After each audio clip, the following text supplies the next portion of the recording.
إلا عباد الله المخلصين أولئك لهم رزق معلوم فواكه وهم مكرمون في جنات النعيم على سرر متقابلين يطاف عليهم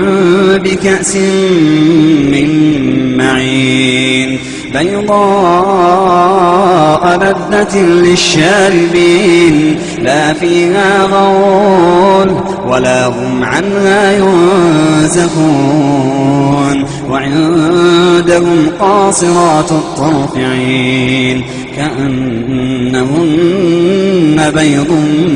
مكنون فأقبل بعضهم على بعض يتساءلون قال قائل منهم إني كان لي قرين يقول أئنك لمن المصدقين أإذا متنا وكنا ترابا وعظاما أئنا لمدينون قال هل أنتم مطلعون فاطلع فرآه في سواء الجحيم قال تالله إن كدت لتردين ولولا نعمة ربي لكنت من المحضرين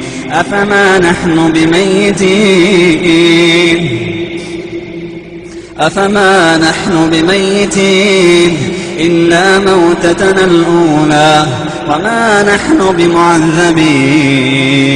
إن هذا لهو الفوز العظيم لمثل هذا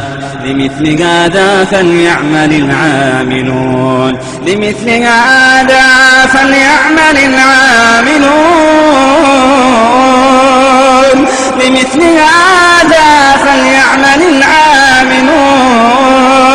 أذلك خير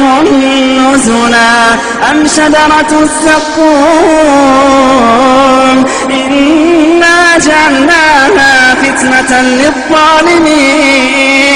إنها شجرة تخرج في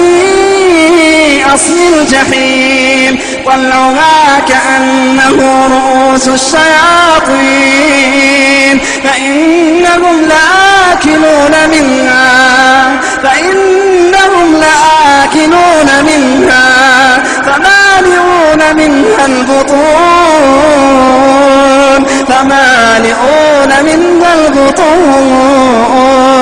فشاربون عليه ثم إن لهم عليها لشوبا من حميم ثم